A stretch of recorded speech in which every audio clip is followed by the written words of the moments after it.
Добро утро. За да биде политички или во случајов спортски коректно, во најавата и поканата за оваа панел дискусија стоеше насловот Ракометот спорт број 1, но со прашалник. Интерпункцијскиот знак во случајов е ставен за да се добие на звучност, да се добие на интонација. Генерално во оваа земја веќе подолго време прашалникот е сосема непотребен и воопшто не станува збор за прашање дали ракометот е спорт број 1.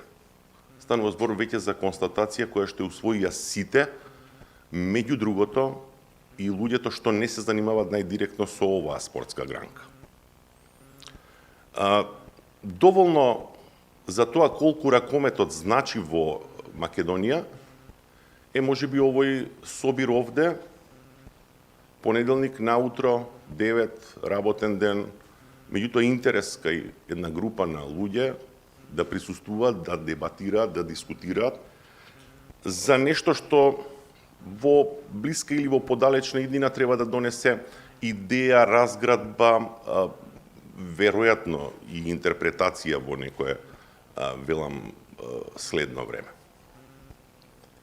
Ова е воведот. Јас сум Перо Мировски, јас сум модератор денеска, со огромно задоволство, тоа морам да го кажам, на настанок кој се одржува втора година поред и кој што очигледно полекарно сигурно привлекува внимание. На денешно време е многу тешко да соберете луѓе, одново ќе ви кажам во понеделник наутро во 9. Сакате доделувајте беџови, сакате дресови, сакате мајци и затоа јас колку може би на Виктор не му делува ова импресивен голем собир, меѓутоа ова е сериозно. Меѓу другото во моето CV стои дека работам токму вакви настани, ви велам дека се е демотивирано во сите области и вие не можете да соберете 5 луѓе. Но ракометот очигледно во Македонија се уште и привлекува и одржува тензија, создаде интегритет како велам спортска гранка и сите ние помалку или повеќе сакаме да бидеме присутни, да учествуваме секој со своите улоги. Во овој воведен дел, само ќе споменам дека денешната програма што ја осмисли само ракомет, а ја поддржа Ракометната федерација на Македонија, предпоставува 3 сегмента. Ќе се обидеме да бидат интензивни, да бидат брзи, да бидат забавни, да бидат слушливи. Во сите 3 сегмента имаме вкупно 14 панелисти. Правилата за дебатата се општо познати, јас не би требало да се поставам од позиција на професор наставник, меѓутоа сакам уште нешто да потсетиме. Разговараме со панелистите, минута прашање, 2 одговор. Кога ќе ги исцрпиме прашањата од овде, одиме на публиката, може да учествувате сите. Правилата се потполно исти, кратко прашање, може би констатација, потоа ако побарате и одговор од панелистите. Сега многу да не должиме. Првата содржина, првиот сегмент е влијанието на медиумите и социјалните мрежи, а учесници се Милан Лазаревски, Зоран Мишевски, Горан Кузмановски и Емилија Бошковска. Јас се извинувам, меѓутоа морам да кажам дека првите тројца апсолутно не треба да ги представам дополнително. Професорката Емилија Бошковска е психолог, често присутна и користена во вакви ситуации. И ќе ни биде од помош. И сега доволно беше од воведот, доволно беше за она што сакаме да го најавиме практично. Уште еднаш би траеле некаде до 13-14 часот во 3 сегменти. Меѓу секој од нив ќе имаме помала пауза, за да имаме можности технички да исполниме неколку услови од типот на изјави на присутните панелисти и така натаму. Имаме дилема овде, траеше 3 секунди, 5 секунди, кој да започне и сметаме дека е најлесно да започне Зоран Мишевски. Неговиот глас, неговиот бекграунд новинарски е општо познат. Зоране, темата ни е медиумите. Долги години си присутен, долги години си свесен за она што како моќ го поседуваат тие и како тоа се рефлектира на сите чинители во ракометот. Јас ќе прашам на прашање кој што е надвор од сите контексти и сите подготовки. Му помагаат ли медиумите на ракометот? Тоа би било правото прашање. Поздрав до сите присутни, до организаторот, до панелистите, до сите оние кои што го гледаат овој настан како убава можност повторно да се собереме, да продискутираме, но и да донесеме заклучоци. Дефинитивно да, иако се менува малку таа мапа на новинарски аспект не е се како пред 10, 15, 20 години. Се е на сметка на традиционалните медиуми кои што трпат, а голем плюс профитираат така наречените ново настанати медиуми, социјалните мрежи, цело тоа лудило на медиум во медиум кој што денес ни се случува.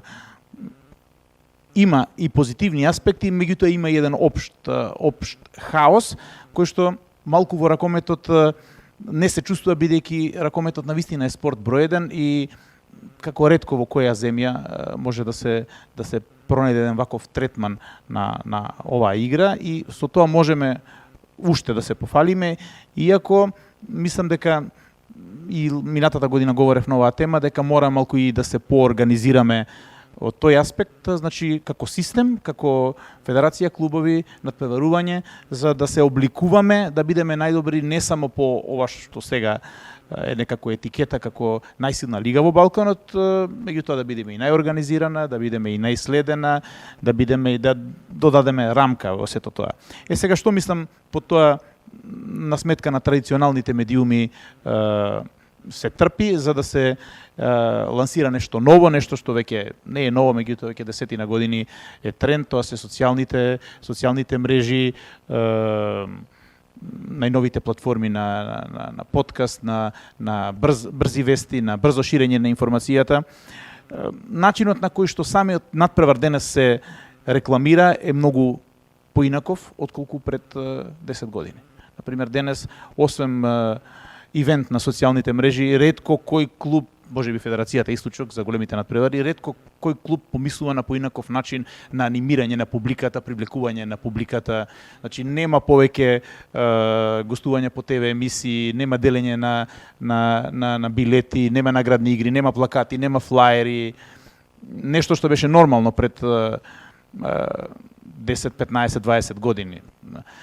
Дури и во помалите градови, каде што е неопходна таа комуникација и со локалните медиуми, анимирање на самите спортисти за да се привлече вниманието на настанот, и тоа исчезнува. Тука е делумно и нашата вина со проблемите кои што ги имаат медиумите, изумирањето на голем дел од медиуми, на спортските редакции и слично. Например, еве Горан може да посведочи примерот со растот на Металург преку 10-15 години, колку беше тешка таа битка да се донесе публика во сала, кои беа тогаш методите, како тогаш се работеше со традиционалните медиуми за да се стигне до целта. И прилично беше многу тешко конкретно за случај како Металург, бидејќи е клуб кој што треба да донесе публика, а не е изградена публика како што имаат на пример Вардар и Перистер, и денес се подпира некако на социјалните мрежи, на брзата информација, што не сметам дека е лошо, меѓутоа треба да се направи еден баланс помеѓу двата вида на медиуми. Трендот и од Европа е таков.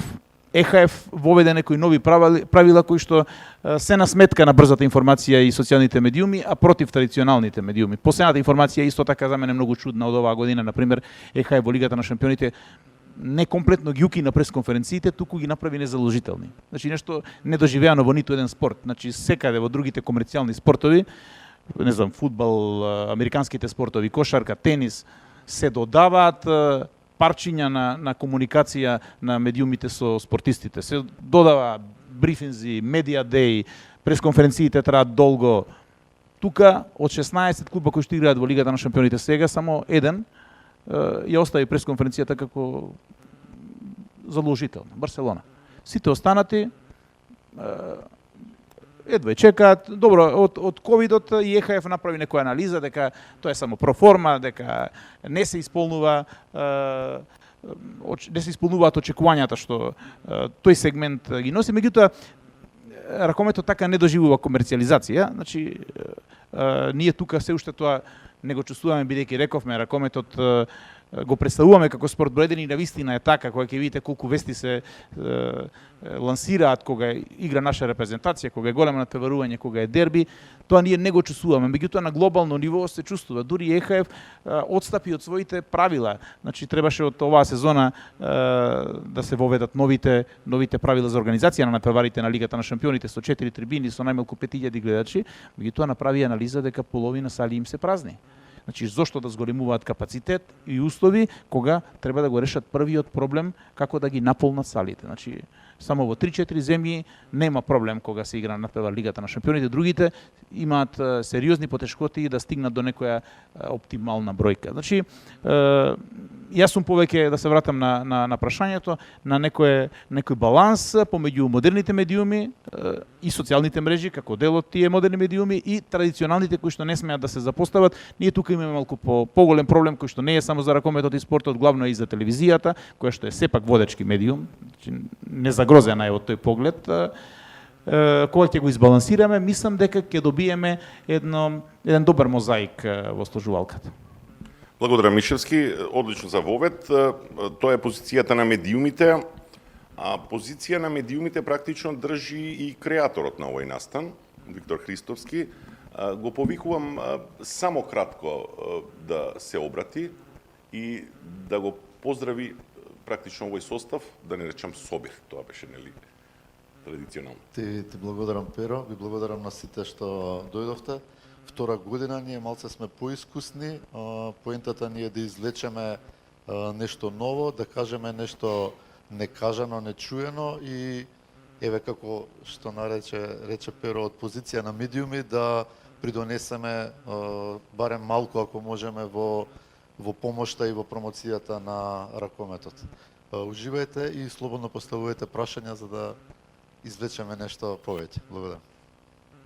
За прашањата од гостите, нешто подоцна, сега одиме, Милан, предпоставувам дека доволно беше за адаптација, може да ќе го притиснеме микрофонот. Како млад спортист, брзо доаѓаш во позиција да бидеш условно речено облигијателен во поширокиот простор. Како врз тебе делуваат сите пораки што ги добиваш на социјални мрежи преку медиуми и така натаму?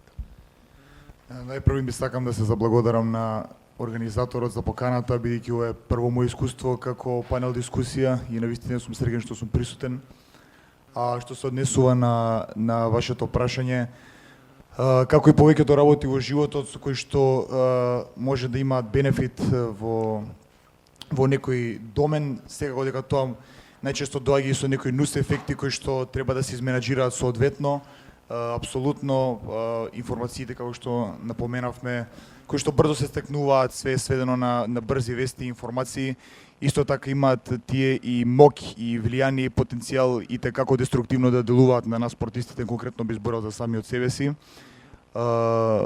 Секако дека сум се нашол до сега, бидејќи моите претходни неколку години во Вардар бевме изложени стално на секакви коментари и анализи, бидејќи на крајот на денот тоа што го правиме ние е јавна работа и постојано секој труд кој што го изложиме во етер е склон на критика, дали тоа било позитивна или негативна. И навистина, јас, например, сум се довел во ситуација кај што ќе мора да интензивно да го инфилтрирам тоа што ќе стига до мене како информација, бидејќи како и сите спортисти сме имали позитивни и негативни исходи на утакмици кои што може би дел од публиката повеќе ја погодиле, може би претерале со нивните забелешки, со нивниот осврт кој што го дале на таа може би конкретна утакмица. И имало навистина периоди, мене воопшто не ме срам да признам каде што ме тангирало тоа и то како. Но со текот на време се научив дека едноставно мора да сме поселективни со информациите кои што ги примаме и како тие ќе дозволиме да влијаат на нас. Тоа повеќе сум не само и од лично искуство, туку сум имал и пример со своји очи од многу блиски колеги, сега да не ги именуваме, кои што дозволили и како не негативните коментари да им се одразат негативно на секојдневниот живот или пак на моменталното расположение, туку на кариерата, понатаму професионално, значи тотално тешки и деструктивни последици, бидејќи не било соодветно справено со негативниот фидбек кој што го добиле, можеби поради некоја лошо изиграна партија, но на крајот на денот не треба да се заборави дека ние сме луѓе како сите кои што го пратат тоа, дека сите сме еднакви, дека сме ние од крв и од месо и дека не секогаш критиката која што ќе биде упатена можеби ќе биде сватена и интерпретирана соодветно како што е наменета и можеби тоа ќе содржи негативно не само за поединецот, туку и за колективот и на крајот од денот тоа ќе содржи негативно и на публиката кој што ги пласира тие мислења своји лични во етерот. Благодарам, внимателно те следевме, затоа што сега веќе подготовката може да ја фрлиме. Докторке Бошковска, прашањето ви беше поставено практично во претходниот одговор на Милан Лазаревски. Очигледно, спортистите генерално сме свесни, меѓутоа не се имуни на сериозните последици и консеквенции од она што им го носи како порака медиумот, социјалните мрежи и публиката. Има ли модерната психологија или традиционалната методи за да се помага да можат да се соочат нашите врвни спортисти со таквите ситуации? Да, секако постојат техники, постои начин да се изгради таа ментална отпорност на ваквите состојби, но не е препорачливо да се оди кон не ми е гајле, нели, безчувствителност, да се намалат емоциите колку што може. Значи, игнорирање на она што се случува исто така е другата крајност и она што се дава како порака од јавноста. Но да, може да се реагира со различни видови на техники кои што постојат, значи дали ќе биде когнитивно реструктурирање, сега да не навлегувам премногу стручно, дали ќе биде некоја емоционална регулација или ќе биде одредено време, или дигитална хигиена, еден вид, да не се отвараат наедноставно, да не се отвараат нели социјалните медиуми непосредно пред или после утакмицата, да се насочуваат спортистите повеќе кон тоа што можат они да направат, тоа што е под нивна контрола, а не она што се нападнати. Значи, има многу начини како може да се работи, но не е идејата да се исклучат тотално емоциите. Баш напротив, затоа што емоцијата е тоа што ги води спортистите. Значи, нели, тоа е силата и горивото што ги тера кон подобар перформанс, нормално. Благодарам за директниот одговор. Одиме натаму за да го завршиме првиот круг. Кузмановски, вие во еден период бевте релативно млад, се соочивте со најдиректна консеквенца на она што може да го создаде, да го креира медиумот како вистинска или како непроверена или како лажна вест. Па добро, пред се први благодарност голема до организаторите и стварно едно големо браво за вакви панел дискусии, што сепак мислам дека треба и вакви панел дискусии пред за новинарите и во сите спортови да се случуваат. И ви благодарам многу и благодарам Виктор што вакви прашања ми постави, затоа што јас сакам јавно да зборувам за оваа тема. Иако поминаа можеби ова е веќе 8 година, 7,5 години, пред се морам да кажам дека јавно сум зборувал во Србија, во Романија, во Македонија никогаш, само во институциите во судот. Јас 2018 година во октомври месец бев паднат на допинг и бев првиот ракометар професионален, не бев млад, бев во некои зрели години, можам да кажам, тоа ми се случи прв пат и иако претходно имав 12 испитувања на допинг контролни надвор од Македонија и со репрезентација и во европските клубови во кои што настапував. Морам да кажам една работа. Значи, медиумски во тој период, пошто настапува во Еврофарм, Пелистер, Мишевски добро знае, медиумски бев добро покривен од медиумите, пошто пред се ме познаваа каква личност сум, но имаше еден медиум кој што не беше коректен према мене, но тоа сепак не влијаеше лошо врз мене. Поентата на допинг, кога еден играч ке падне, малкумина знаат дека тоа треба да биде доста скриено, не треба многу коментари, не треба многу разговори со колегите, со ракометарите, додека не ти се даде казната. И кога излезе медиумски без знаење, без моје знаење, сепак бе во многу лоша ситуација психолошки, но сепак се изборив сам и мислев дека вистината и карактерот кој што сум ги градил со години нема да влијаат лошо врз мене. И после тоа морам да кажам дека исто така и клубот во кој што настапував ми даде голема поддршка во тие моменти, но сепак имаше еден мал детаљ каде што сепак и јас кажав дека јавно ќе говорам дека нема поддршка од таа антидопинг агенција во Македонија воопшто, која што мора да ми даде, затоа што не се знаеше на кој начин паднав на допинг, без разлика дали сум бил виновен или не. Допинг законите се тоа дека кривицата секако си ја сносиш, значи казната секако ќе одлежиш, што се вика на тој спортски жаргон, дали во поголема мера или во повише месеци или и помалце, но сепак поголемиот дел јас добив голема поддршка од Српската антидопинг агенција која што побарав помош. И секако морам да го напоменам професорот доктор Илија Стоилов, кој што многу професионално и коректно се однесуваше према мене.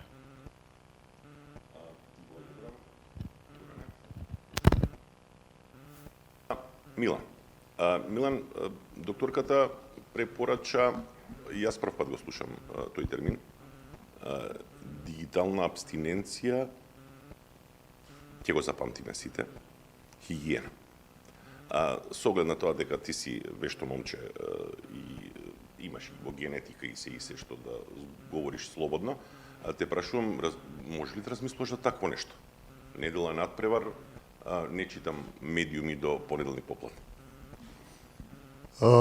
За мене лично, јас, например, не е тоа незамисливо воопшто, бидејќи јас сум тип на човек, бидејќи Еви, Ѓоргон и Ставридис, кои што ме знаат од подамна, не перцепирам премногу коментари, може би и не сум доволно, да кажам, дипломатски истрениран за некои такви работи, може би сум имал и зијан што се однесувал на моето развивање како играч минативе неколку години, не сум си помнал премногу од тој аспект, така да јас лично што се однесува на тоа што го сугерира професорката, немам преголем проблем, бидејќи тоа нешто што ќе си го зацртам во глава, тоа ќе го спроведам па што сака нека е. И имам една од подкасти, бидејќи НФЛ, амерички фудбал пратам доста, има некои играчи кои што навистина ги сакам и сите тие речиси имаат своји подкасти. Една од моите мантри, да кажам, кој што ми го зачна тој момент да ја се штитам од такви некои коментари е, имаше еден играч кажа дека не би прифатил критика од човек кој што не би му се обратил за совет. Така да на луѓе кои што би им се обратил ја за совет се бројат можеби на прсти од една рака, така да јас немам никаков проблем со дигиталната хигиена, мислам дека беше изразот, и пробувам да им зборам и на моите колеги за тоа, бидејќи навистина луѓето, односно јавноста, мислам дека и на моменти потценува својата моќ да влијае на играчите, иако ја, пример, сум таков како што сум, иако сум се издресирал и луѓето колку мене кои што ми се драги, така ме научиле, постојат дузини играчи кои што се сосема диаметрално спротивни од мене. И јавноста ќе повторам дека на многу наврати ја потценува својата моќ да влијае на играчите, кои што тоа ќе влијае, повторно ќе кажам, и на колективот, и на крајот на резултатот кој што никој нема да би има бенефит од такво нешто. Професорке, одиме до вас, повторно ќе биде серија на низа на прашања и одговори, меѓутоа претпоставувам дека се држиме на иста тема.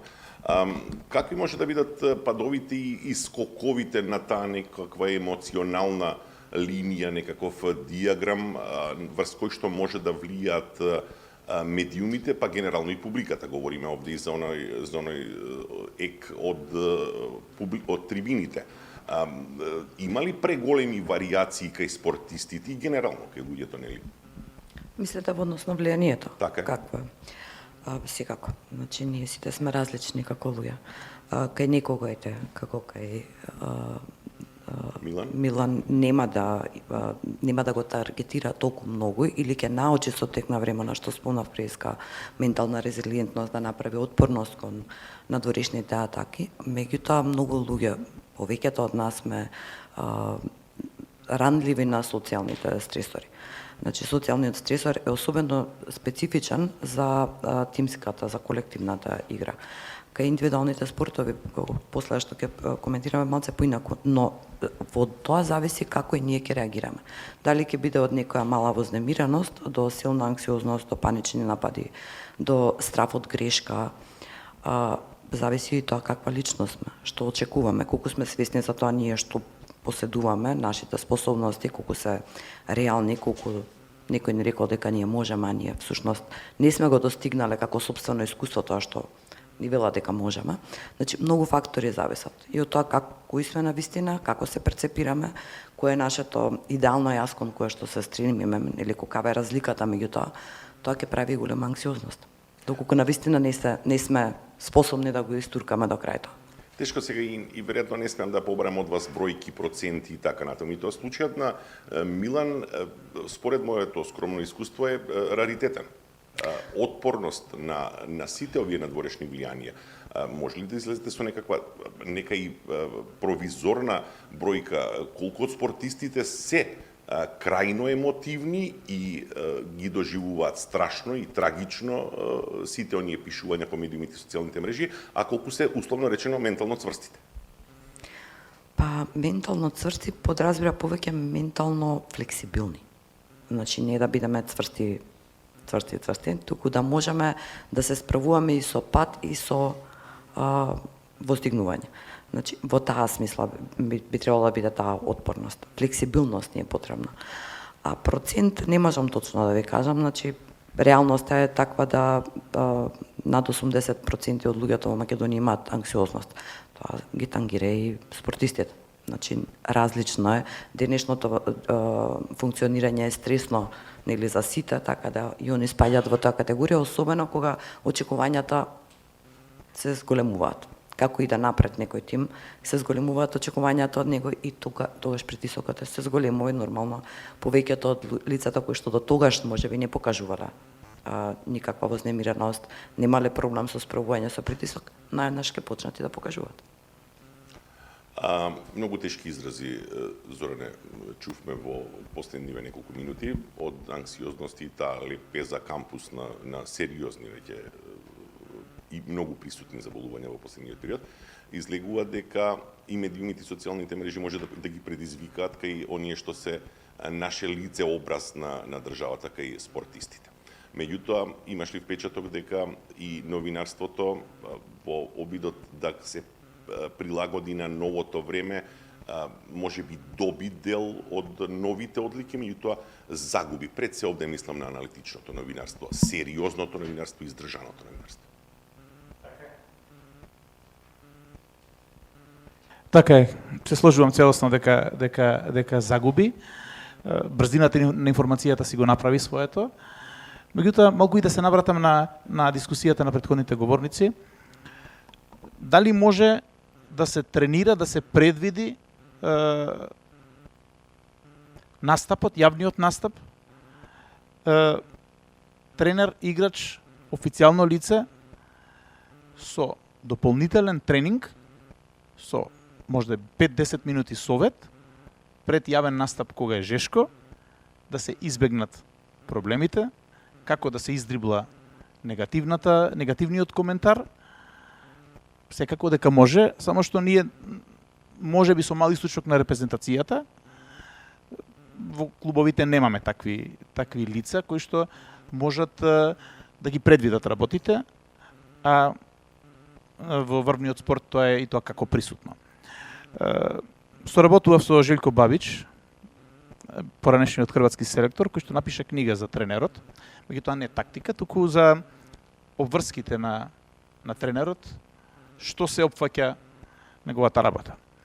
И самиот кажа дека негова ахилова пета е односот со медиумите, односот со јавноста, јавните настапи, и побара помош од мене и од Дражен Пиновиќ, еден од најдобрите хрватски ракометни новинари, како да се подготви тренер за јавен настап и како може да ги предвиди проблемите кои што можат да настанат, провокациите од новинарите, дефокусот од новинарите со прашање и слично. Јас успеав да пронајдам, додуша повеќе од другите спортови, не од ракометот, еден фантастичен начин на подготовка. И дури и лично видов и неколку примери за тоа. Например, во првните премиер лигаши, пред секоја пресконференција, има новинар кој што работи во клубот, значи официјално лице, кое што скоро комплетно предвидува каде оди дискусијата. И го подготвува говорникот на сите трикови. И со видеоматеријал кој што јасно покажува каква е подготовката и јасно покажува дека говорникот е спремен за настап. Такви примери има од американските спортови, нешто делумно од тенисот, најмногу од фудбалот, од врвниот фудбал.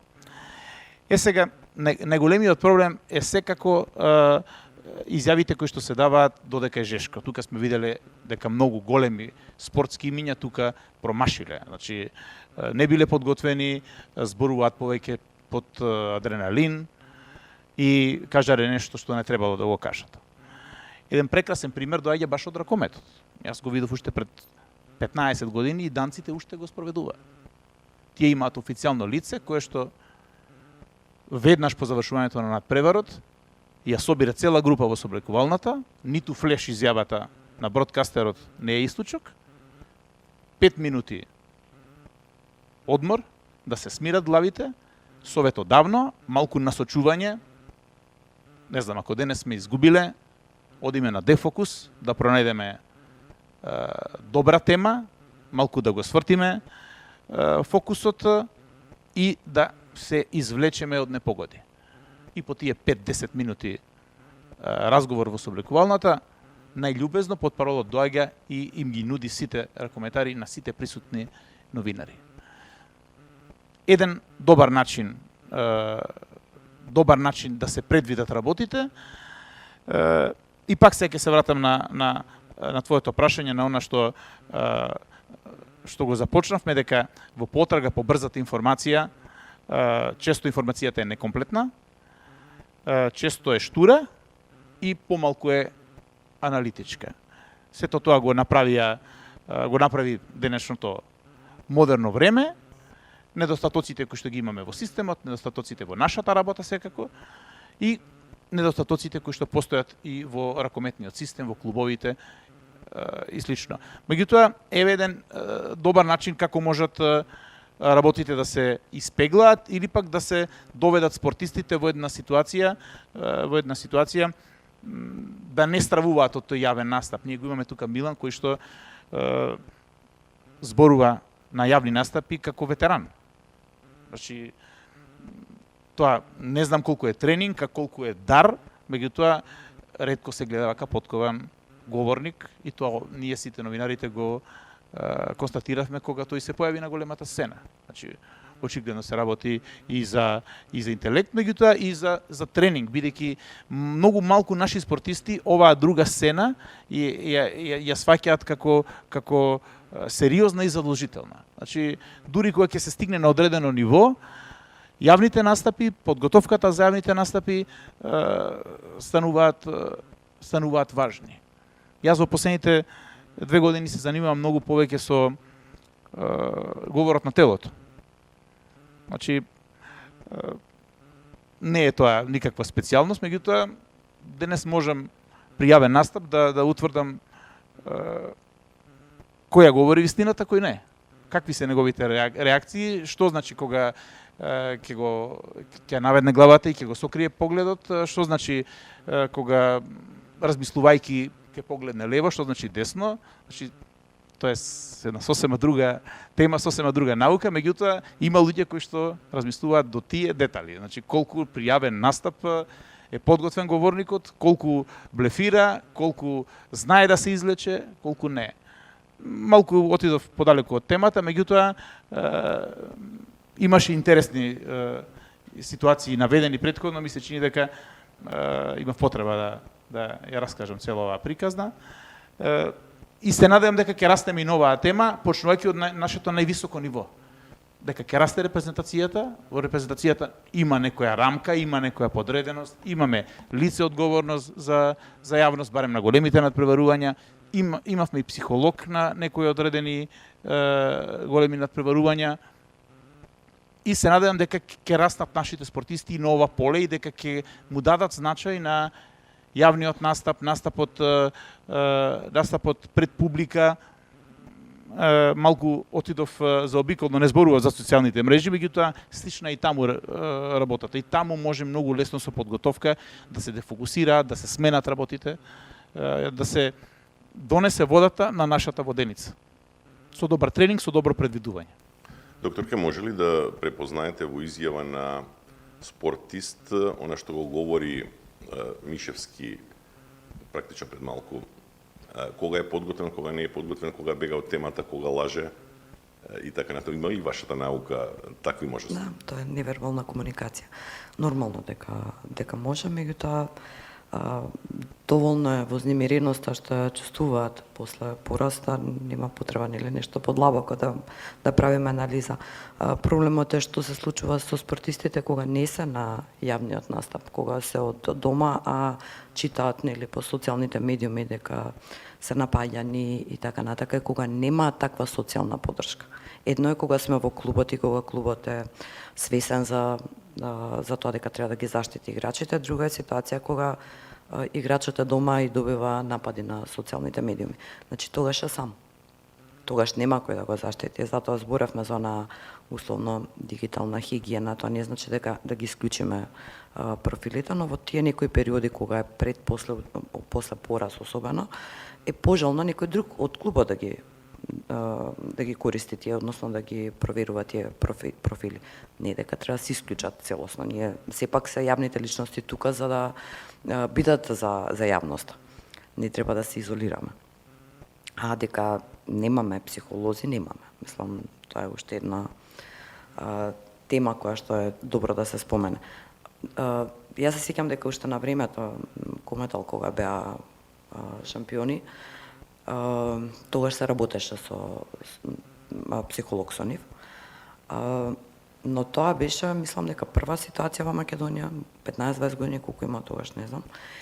И тук таму спорадично се случува да некој од клубовите индивидуално или ета репрезентација, кога се подготовките, тогаш да вклучат психолог или нели спорадично исто така после некој пораз. Толку. Значи измеѓу постојана работа нели на нивната психичка состојба нема. А имаме од друга страна кондициони тренери. А зашто немаме ментални тренери, нели? Значи во таа насока очекуваме дека треба играчите да се справат со се што ќе им фрлат, нели, луѓето и критика и напад и па дури и со победи. И некогаш не можат играчите ни со победа да се справат. Не знаат како после тоа. Па одат нели во алкохол, во ославење и така натака, па ќе уништат нешто друго. Значи во секој случај постојано е потребно да има такви лица во клубовите, кои што ќе работат не само кога станува збор нели за ракометот, нема да работат само со играчите, ќе работат со целата група, ќе работат со тренерот, ќе работат со капитенот. Значи зависно од улогата кој како ја има во тимот, но е потребно постојано да се работи на тоа. Кузмановски, постојано следејќи останатите дискутанти овде и реагирате малку, меѓутоа тоа е веројатно искуството што веќе го стекнавте од играч репрезентативец овде надвор, сега со други ангажмани. Дали преемотивно влегуваме во сета сторија околу фејсбуци, социјални мрежи, инстаграми, публика, луѓе околу клубот, новинари, приврзаници, па нека се и противнички навивачи, луѓе од други клубови, луѓе од други средини. Имаме ли порака за некаков натрешен мир? Јас сакам да се надоврзам. Новинарот многу убаво кажа. Вака сега, ние треба да бидеме припремени, али има една многу битна работа пред важна утакмица. Милан ќе се сложи со мене, горото од играчите или ако се игра за репрезентација, пошто тогаш цела јавност гледа, психички викаат така одиграм слабо, што ќе пишуваат после по социјалните мрежи. Значи они недоволно влегуваат спремни на психолошки план, што е тој голем проблем. Многу е мал процентот на играчи каде што психолошки се спремни за големи утакмици. Можеби кај нас фали тој сегмент за да се подобриме во тие настапи и да дојдеме место погоре на европските или светските првенства. Знаете како, ние имаме квалитет, имаме талент. Јас сум селектор на канадска репрезентација. И сега гледам дека се пласиравме на европско првенство, но сега почнаа веќе да зборуваат, тоа е во Србија, што ќе зборуваат, како ќе биде медиумски, социјални мрежи веќе почнуваат да пишуваат, веќе почнуваат да читаат. Тие се малолетни сепак, зошто овој не е земен, зошто сум јас на неговото место, и многу е тешко тоа да се избориш сам. Јас сум за тоа на секоја добра екипа или репрезентација да работи со психолог. Јас сум работел со психолог како професионален ракометар надвор, индивидуално, не само кога сум имал лоши настапи, него кога сум имал добри настапи, како да го одржам тоа ниво. И не се срамам од тоа дека сум работел со врвен спортски психолог.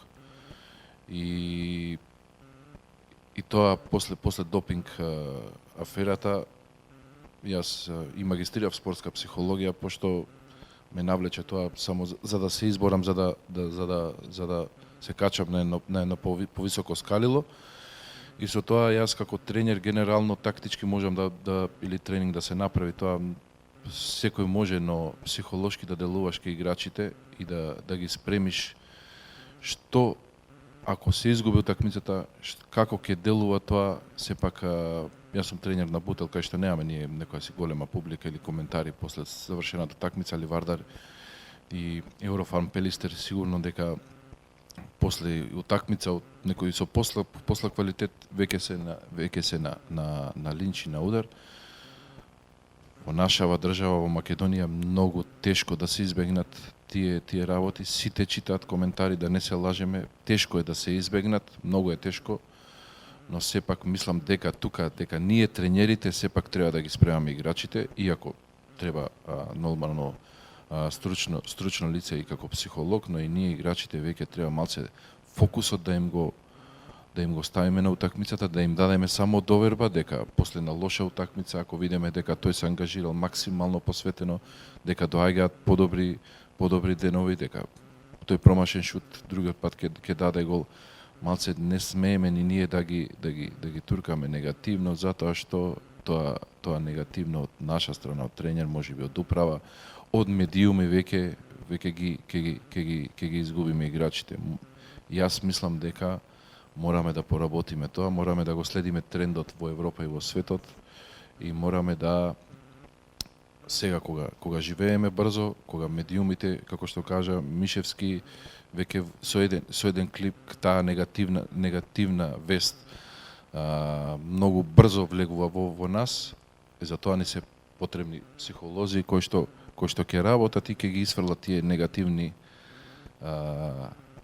коментари од нашата глава, затоа што на едно европско светско првенство немаш време да се рестартираш, играш 3 дена со ред, одигруваш една утакмица слаба, пример со Португалија, другиот ден те чека Франција, веќе немаш време за рестарта. Тука е едно стручно лице каде што ќе знае својата работа, дали пола сат, дали индивидуално, дали колективно, дали во групи, некогаш и со самите и со тренерите, пошто тренерите ние сме на најголем удар реално. Значи тоа селекторите и тренерите се на најголем удар.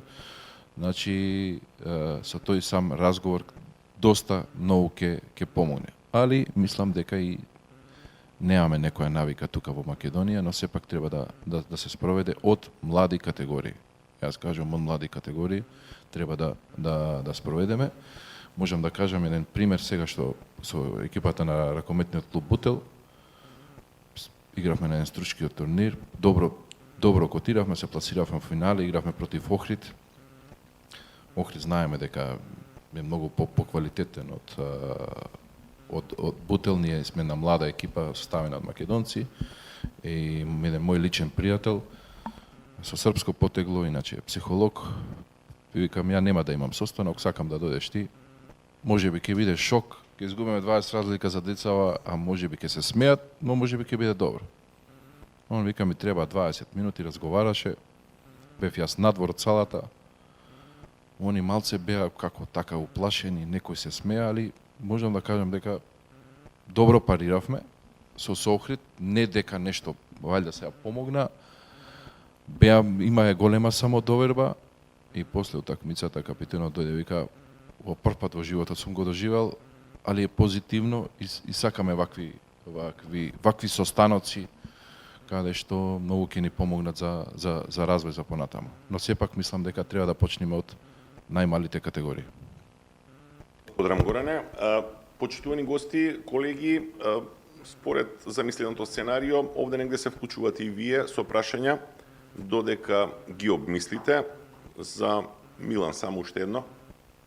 Милан, нема да барам како од професорката проценти, меѓутоа ме интересираат твојот став со оглед на тоа дека ти си дел од еден голем клуб, дел од репрезентација, ти си веќе во процес долго време. Сметаш ли дека на ракометарите во сите во тие возрасти и така натаму, во сите средини им е потребна едукација за начинот на кој што треба да им приоѓаат на медиумите, пораките што ги испраќаат новинарите, публиката и така натаму. Сметаш ли дека им е потребна дополнителна едукација?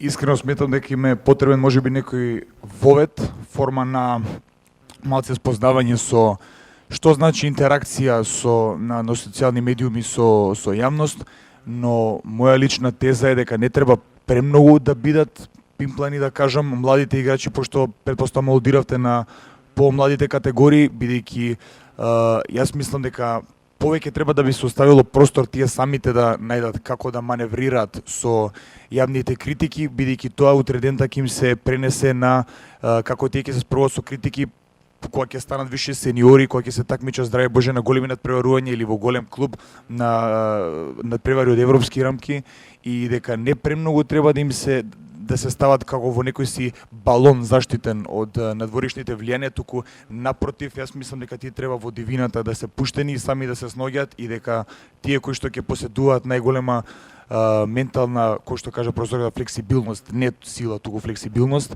дека тие ќе бидат тие кои што ќе испливаат и многу лесно ќе се справуваат со тоа што следува со самото звање на работно место, да се професионален спортист или, здраве Боже, репрезентативец. А тие работи ќе се доаѓаат рака во рака со самата работа.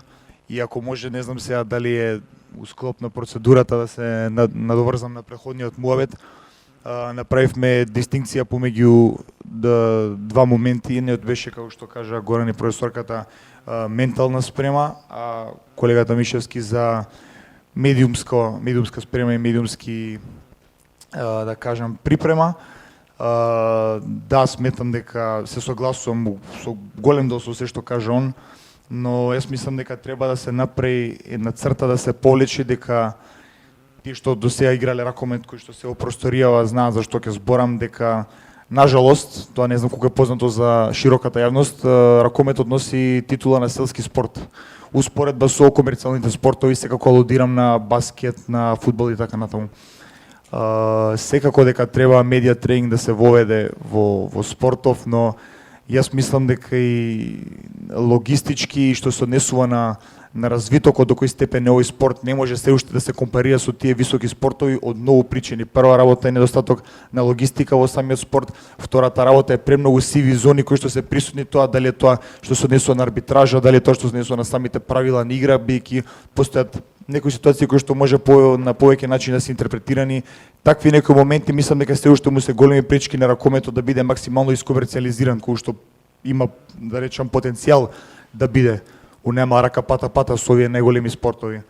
Така да моја теза е, например, иако се согласувам со тоа што кажа колегата, јас мислам дека многу со модернизацијата на спортот премногу се има тенденција играчите да се носат во некоја насока, да бидат премногу политички коректни, премногу да не пазат, да не цапнат на нечии нерви и во своите изјави да бидат по, да кажам, резервирани, кој што е, например, мислам дека у ракомето во спортот како што е, дека една од начините кој што би можел да стане по интересен и по, да речем, апликабилен во комерцијалната сфера е кај што да не се оспоруваат и да не се осудуваат толку оштро такви изјави кои што се емотивни, кои што се искрени, кои што се автентични после утакмица, макар и да биле нешто што можеби играчот ќе се замисли втор пат дали би го изјави, но ако тоа е автентична искрена изјава, нешто кој што во жарот и со сиот адреналин во себе играчот го мисли тоа, зашто не го пласира без да размислува како тоа ќе биде интерпретирано. Јас, например, тоа го практикувам, бидејќи мислам дека би го правил овој спорт, му дал некоја нота на поголема заинтересираност што се однесува кај широката јавност, да го направиме позабавено некој аспект, бидејќи на крајот од денот сите ние сме индивидуи со своја персона кои што се разликуваме едни од други и не треба сите да бидеме конвенционални, сите да збориме подеднакво, исти изјави да даваме преди после утакмица, исти осврт да даваме, бидејќи тоа мислам дека не му помага премногу за спортот во неговата комерцијализација. Главните поенти ги погоди се во ред и ја од позиција на уредник овде ти одобрувам, освен делот на селски спорт, овој аудиториум овде нема да го прифати тоа. Милан Лазаревски, Зоран Мишевски, професорката Емилија Бошковска и Горан Кузмановски ви се на располагање. 50 на минути низ овој разговор течеше онака, ние имаме израз како полој, одлично, без погледнување на сценариото и така натаму. Колеги, пријатели, гости, повелете, може да се вклучите од овој момент кој ќе сака со прашање, со констатација, со директно обраќање до панелистите. Ај, добар ден, јас ќе го скажам мразот сега. Значи, слушнавме многу убави работи тука, да кажам, и работи што ги знаеме. Констатиравме дека не недостасува едукација во однос и на психологија и во однос на тоа како треба да се однесуваат спортистите, но од друга страна видовме и спортист кој што е сериозно елоквентен и на свој начин се справува со овие предизвици. Прашањето ми е и до Зоран, а и до Горан или Таста, да кажам. Спомна дека нотиравте нешто што е позитивно во однос на како влијаело третманот што го имали играчите пред финалниот надпревар. Ја имам искуство со психолог, со репрезентација пред светско првенство и за време на светско првенство во 2009 во Хрватска и многу добро знам колку значи. Прашањето е што е причината тоа да не продолжи во текот на годината со екипата. Финансии или не подценување, ајде да кажам, на струката и не давање фокус на тие работи. Затоа што ние од друга страна имаме и спомна Зоки од друга страна дека федерацијата има пиар, но само за време на големи надпреварувања.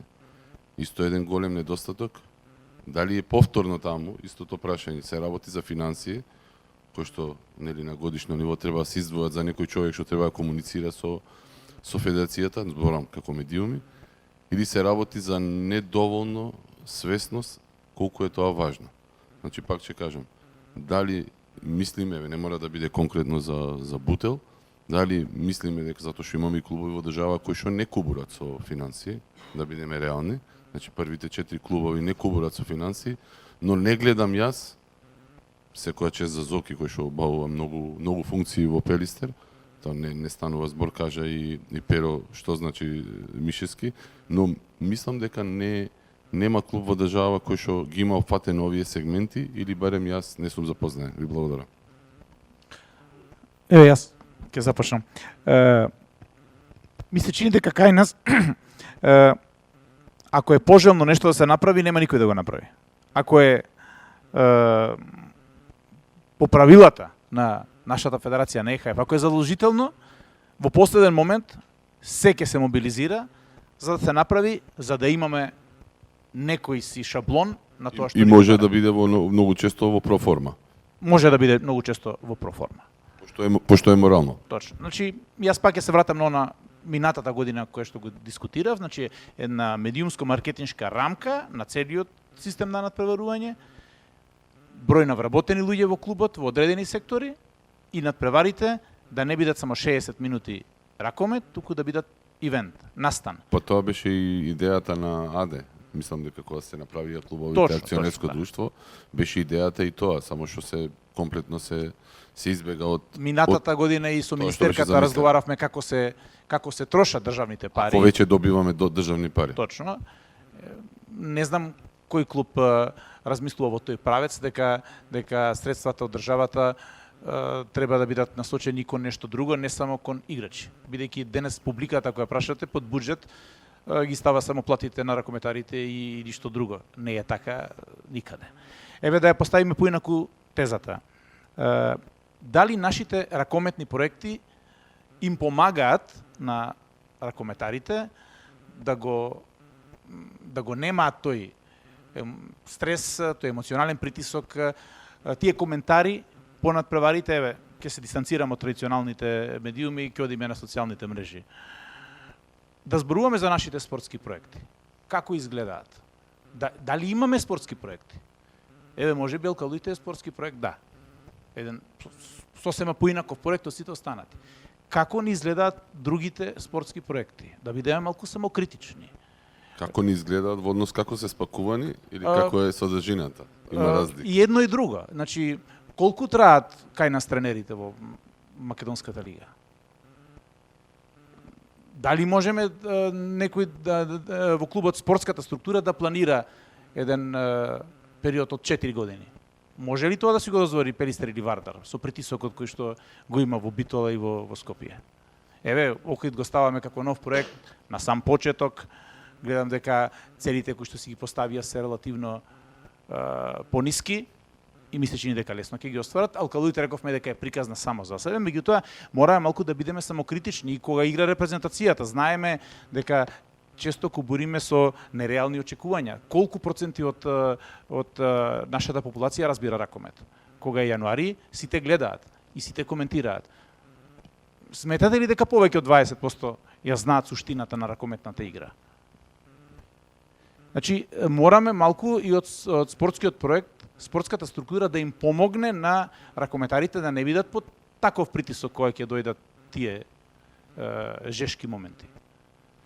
Значи, мораме малку да проектираме, да планираме подетално. Знам од лично искуство дека тоа е многу тешко. Јас доаѓам од Битола, многу тешко е во Битола да се планира нешто, бидејќи е најжешка клупа во Европа. И во Вардар е исто слично, може би Скопје е поинаку структуриран град, не е секогаш ракометот, не знам дали воопшто е спорт број 1, последење по атрактивност, по притисок, меѓутоа и во Вардар гледаме дека често се менуваат плановите, структурите, тука и нашите оперативци во клубовите често имаат своја вина. Значи некогаш и со изјавите, со јавното истакнување на целите не се реални, претеруваат, контрадикторни се и често мора да се коригираат за она што го кажале. Значи, јас пак ќе се вратам на почетокот од тезата која што ја поставив, дали нашите клубови им помагаат на ракометарите да бидат подготвени за тие жешки моменти, за тој притисок, за тој емоционален стрес. Мислам дека тука имаме се уште голем простор за напредок. И не ја изостаje и репрезентацијата, исто е, значи во јануари цел еден хаос на социјалните мрежи со очекувања, главно нереални, главно на луѓе кои што површно ја следат играта и тука сме за пофалба само со тоа што имаме еден одличен сервис на луѓе кои што се во струката и кои што на националниот сервис пред понадпреварите ги кажуваат работите отворено како треба да бидат и можеби едуцираат малку повеќе од тоа што публиката очекува. пак ќе повторам, не верувам дека тој процент на луѓе кои што го разбираат ракометот е толку висок колку ние што мислиме дека е висок.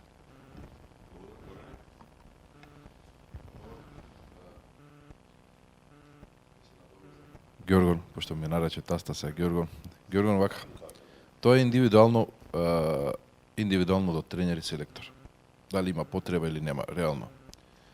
Но сепак ќе кажам, ако еве сега во една екипа додам тренер, каде што се играчите во зрели години, 28, 29, и ако немале доволно искуство и не работеле со спортски психолог, многу тешко е да им го наметнеш наеднаш и да речат, сега ќе работим. Значи тоа е тешко и на 90% ќе им биде смешно. Значи треба од младите да го од млади, значи да, треба од млади, според мене, има професорката е тука, али според мое некое спортско искуство, не наеднаш да им се наметне или со некоја агресија, значи некако постепено, јас мислам дека треба со постепено, ради тоа што темава е многу комплексна и отворена и ќе се надовржам на Мишевски, значи ако имаме медиумски линч, коментари, значи самиот психолог кој што ќе работи во една екипа или во една селекција, треба да работи и околу тоа прашање, значи да ги спреми тие играчи што ги очекува, но сепак и пошто самите играчи, значи генерално и помладите играчи ќе 90% ќе имаат од прашањето јас зошто не дадов гол, зошто слабо одиграв, зошто тренерот не ме става, нема симпатик у мене, значи тоа е тоа што мислам дека самиот психолог би се бавел во една спортска екипа, но мислам дека генерално треба да се почне со таква работа, но мислам дека од помлади категории, за да се има можеби некоја навика, и мислам дека ќе ни биде од голема помош. Сепак професорката постручно ќе каже, но јас кажам од мое искуство лично. Повелете, професорки. Прво што разликата нели со помладите и постарите не е толку драматична. Значи, јас сум и психотерапевт веќе на 20 и кусур години. Кога имаме потреба да направиме некаква промена кај себе, значи може да направиме таа промена со помош на психотерапија на 50 години. Не значи дека ние сме прекинале со нашето раст и развој психолошки. Кај младите е сосема поинаков начинот би бил на работа, значи во тимовите каде што се јуниорите, таму ќе има повеќе и психологот работа од аспект на развојните фази, па треба други работи да се внимаваат, не е само подготовката. Но на приска што сакав да го споменам е дека сите го имаат искуството на психолог во тимот, непосредно пред или после или подготовки за репрезентација и слично, значи периодично подготовка. Или непосредно или пред утакмиците. Тоа не е работа на психолог. Значи тоа е мотивацијски говорник.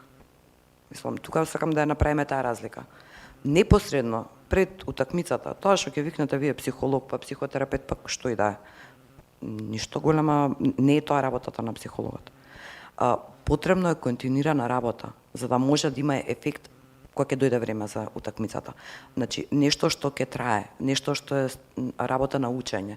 Она ментална отпорност што ја спомнавме, тоа е само еден сегмент, нели, пошто зборевме за влијанието на социјалните медиуми, е нешто што се учи, а не се учи непосредно пред утакмицата, кога притисокот е најак и ние уствари тогаш ги смируваме, ги фокусираме, тука сме, одете напред, значи да ги исклучат стравовите колку што може, што не е дека е така едноставно, го амортизира делумно, меѓутоа не правиме голема промена. Не е тоа идејата на психолог да постои во тимот. Психологот кога би постоел, буквално би работел на менталната кондиција. Па што и да се случи во текот на кариерата на спортистот, односно во таа година што ќе работат со него, он ќе може да се справи со тоа. Значи, во таа насока ме беше да ги разликуваме дека не е поентата непосредно да имаме мотивацијски говор што ќе го подигне и идеме понатака. Не сте за хок решенија. Не. Почитувани, за да се придржуваме до сценариото, а денот ќе ни потрае, овде негде завршуваме. Значи, имаме ракометар, спортски новинар, доктор психолог и тренер со многу искуство, со богата кариера. Се обидуваме да наметнеме тема концизна и конкретна медиуми и социјални мрежи. И главно се држеме до неа. Но кога имате ваков шарен состав, ваква лепеза од луѓе, логично и негде да бегате од темата главна. Меѓутоа, се е ова во полза на она за што сме овде собрани, а тоа е да помогнеме во изнаоѓање на решенија, можеби во догледни некои времиња имплементација на сите овие добри предлози. Заклучок нема да извлекуваме за сега овде и така брзо, заклучокот ќе си дојде сам по себе. Јас ви благодарам за учеството во првиот панел на сите. Панелистите ги замолувам да останат за да можеме да дадеме и по една изјава, а за сите останати прогласуваме пауза, кафе и се гледаме за 15 минути со Филип Миркуловски, Владко Тасевски, Горан Ѓоргоновски и Елена Мицевска.